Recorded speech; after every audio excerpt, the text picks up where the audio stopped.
And while Randy and all those guys have been making a Borderlands game, we built a worldwide publisher.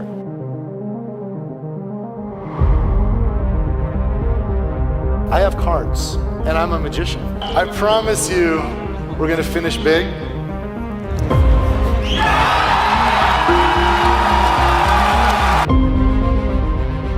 Hey, sorry about the technical difficulties.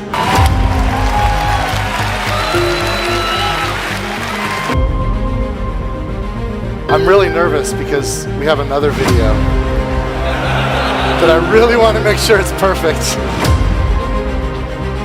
We should have brought our own equipment, right? Can we do it, you guys? No.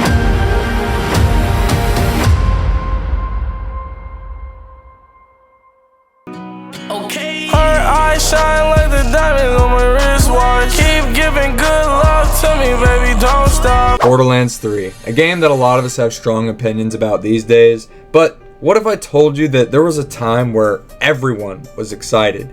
Everyone was anticipating what was coming next for the Borderlands franchise. But post Borderlands 3, it's been a bit mixed. Now, why is that? Well, there's plenty of reasons why, and I've gone over quite a bit of them in the past, but that's not why we're here today. But what if I told you that the game was actually destined to be a problem from the beginning? Well, that's exactly what I'm going to be discussing today, because Borderlands 3 was cursed from the start. Now, I just want to say this for starters, I'm not discussing this just to dig up old skeletons or to just drag Gearbox for their past mistakes, as everyone makes mistakes. No one is perfect in this life. That's just a part of the reality of this fucking universe. But I look at a lot of similarities between what they're doing today in 2024 with Borderlands 4, and of course, back at the infamous reveal of Borderlands 3 with PAX East 2019, which I've rewatched and I'm now going to recap the entire event, because this was the first time that we had our eyes on Borderlands 3. It was a moment where the excitement was at an all-time high, and you thought that nothing could go wrong.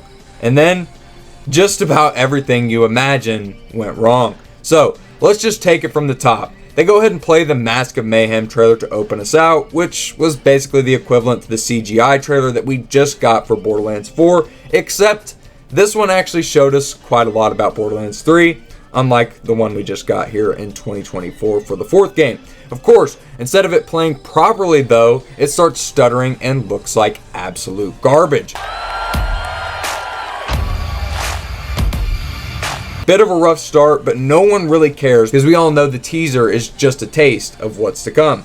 So after that, Randy Pitchford and some other goon go ahead and walk out onto the stage, and the event finally begins. CEO of Gearbox, Randall Keith Pitchford, gives us a little opening and then begins to break down the Mask of Mayhem teaser trailer bit by bit. The first thing that I want to note that he says here is that there were some things that they tossed in here just for fun that would just make you think something totally different than what is actually in the game. So there are some things in here that might give you some wrong impressions, but we were just having fun. That's obviously Handsome Jack's mask. We threw that in there because we're assholes. Handsome Jack is dead, okay? He's dead! You killed him! Body hear me say, I don't wanna be no puppet on a string. Those people are freaking idiots. Money rules, we all know it. Did you come to the show knowing that you would fail this lie detector test? You said no, the lie detector determined that was a lie. So that was a load of shit, and I'm not even surprised, to be honest with you, because Randy is known to say something just to throw us off his trail when it comes to Borderlands, and even with the reveal of BL4, there were some talks about Handsome Jack coming back because of that little image, and Randy was quick to go ahead and debunk it over on Twitter. The reason I'm bringing this up is because every word that he says should not be taken literally. We then get some moron up on stage hyping up Fortnite and Epic Games, all this junk that nobody cares about, basically just a bathroom break for the audience. 10 minutes of these guys rambling, and a side note, this guy right here that was rambling about Fortnite and Epic Games and all that bullshit, I think he might be on some kind of drugs, and not the legal kind either, if you get what I mean. System error. This is a fantastic game. Some of you guys are probably aware of it. We don't think enough people are. And to further demonstrate why I think this, I went ahead and just sped up like a 1.5-minute clip of him talking, just so you guys could see how much this dude was jerking his head around. It just looked really weird to me. Randy Pitchford then comes back up on stage and egos the Risk of Rain 2 team, who, mind you, before I roll this clip, remember that they just picked up Hopu Games around this same time, who is the developer of the Risk of Rain franchise, for those who are not aware. And they just showed off their game, Risk of Rain 2, which was not out yet. It just went into, I believe it was, what do they call it, like a game preview? I can't remember the name off the top of my head, but it just went into early access. That's what I was thinking of. But anyways, let's hear what the CEO of Gearbox and head of Borderlands, Mr. Randy, had to say. This is exactly the game that Gearbox would make if instead of 450 people, we only had a team of like 25. Ooh, that's kind of small. Yikes. Then he starts wasting time bullshitting with the audience before we actually get to what everyone has been waiting, 7 damn years for at this point. But about 5 agonizing minutes later, Randy begins his next segment, which of course involves cards. And the way he tried to sell this little tabletop Borderlands game was so funny to me. Just look at this. Under here, there's a shift code. It's like an Easter egg. Like, wow, you mean if we spend our hard-earned money on some crappy card game, we get some purple gear in Borderlands 2? Yeah, let me just go ahead and buy that game right now. I'll go ahead and just Amazon.com. We'll go ahead and just get right to that, Randy. I got you. What a joke. But anyway, he runs the rules down of the game, and no one really cares. The audience has gone dead silent at this point. They're all just waiting for BL3. Meanwhile, Randy is just trying his best to put everyone in the audience to sleep. After fiddling around with the cards for what felt like an eternity, it was of course because he was following it up with a magic trick. He's not just here to sell the game, people. He's here to make something disappear. And holy fuck, this actually went on for 10 minutes. But it led up to one of the greatest clips of Randy of all time. But it's Randy's reaction to actually being able to quote unquote pull this trick off that is just fucking iconic to me. Just roll it.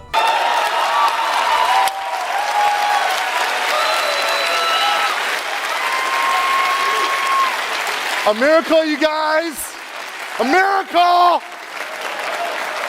Like, holy shit, dude. I guess if anything at all, at least out of all of this, we got the iconic T-pose Randy. Up next, we got some more people from the Gearbox Goon Squad that come up on stage to babble some more, and pretty much exactly what we saw at PAX West 2024 when all the developers and shit came up on stage, except we had the Borderlands 2 VR talk this time around, which I have not personally played, but I've heard is one of the worst ways to play Borderlands 2, and is just an all-around really bad port. But right after we get done talking about some fixes and shit coming to the VR port, I believe they were talking about DLCs and shit if I recall correctly, after that is where we would get into the real meat and potatoes of this thing, because after that is where they went ahead and revealed the remaster of Borderlands 1, and possibly the worst frame rate ever seen. So, you want to hear a story, huh?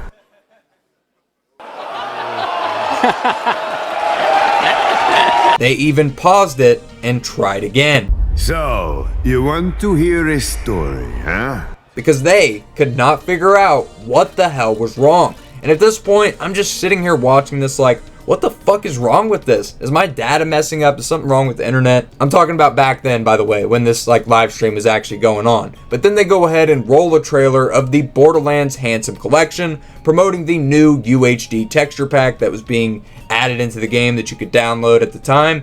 And it's looking just as bad in terms of how it's playing that day on the stream. Randy then creeps back out on the stage, apologizing for the errors and stumbling over his words several times. And it's here where I almost feel bad for him, as it's completely out of his hands at this point. Sometimes technology doesn't want to work as technology should. If you've been alive for any amount of time at all, you should know this, but holy hell, dude. You'd think that by now they'd have tested everything before going up on stage at least, but apparently not, as Randy Pitchford went from T-posing just moments earlier to now shitting bricks on stage in front of thousands of people live. How we doing? Real frustrating. He then lets us in why he's shitting bricks while standing next to Brittany Johnson. This is of course Angel. And Christ, man, you could just feel the nervousness through the screen with this one, as he knows, just like the rest of us at this point, that Borderlands 3's trailer is coming. And after this, you can see them actually try to play the Borderlands 1 trailer again, and this time in even worse looking shape.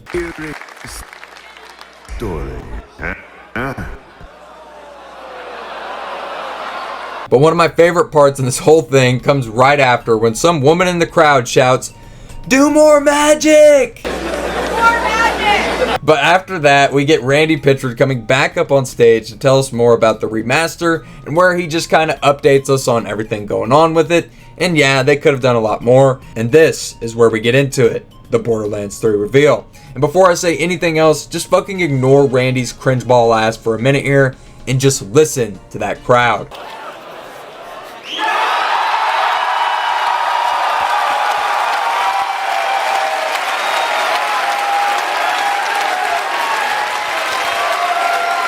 And then we finally get to see it. 7 years led to this, guys. And yeah, we saw it in about 6 frames a second.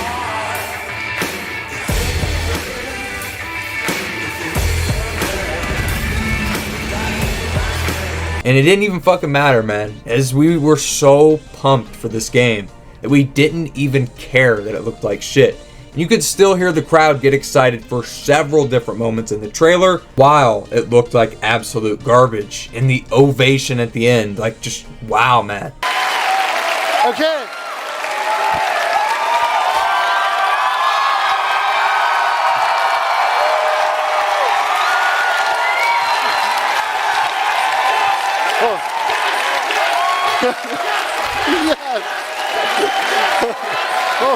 As cringe or weird as this may sound coming from me, seeing the community so excited here at the end made me remember why I love Borderlands so much. But I'll have to get to that another day. So, the reveal happens, and every single fan of Borderlands was through the roof with adrenaline and excitement. Even though the reveal went pretty poorly, technically speaking, they tried it again, and it didn't work.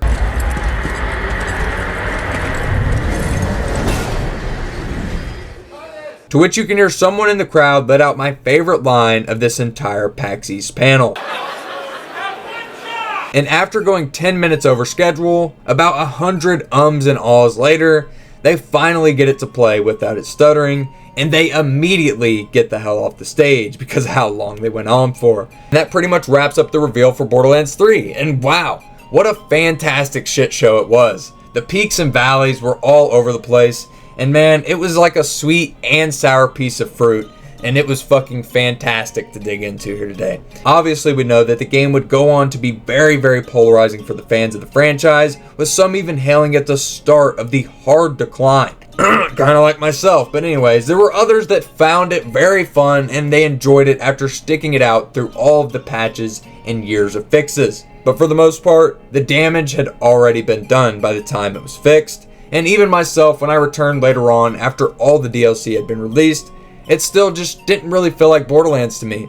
But that's not what I'm here to get into today. I just wanted to break down the beginning of the Borderlands 3 journey with the reveal and everything involved, because I noticed a lot of parallels between the mistakes and promise back in 2019 compared to the event that we just saw in 2024 at PAX West. And if you're unaware what I'm talking about, I already broke it all down a while back in this video right here. I will leave it down in the description below for anyone that hasn't seen it. But I do want to go ahead and give a huge thanks to my channel members for going the extra mile to support the channel. Never feel like you have to do this. It's just something for those people who do want to go that extra step to help out the channel and myself. So seriously, thank you all for even just watching this video to the end. And if you all did enjoy it, please consider pressing the like button and subscribing if you guys are new. But most importantly, remember that I love you all to death, and I want you to take it easy out there. Stay safe. And with that, I will see you all in the next one. And I guess the moral of today's upload, well, Borderlands 3 was a stinker all along.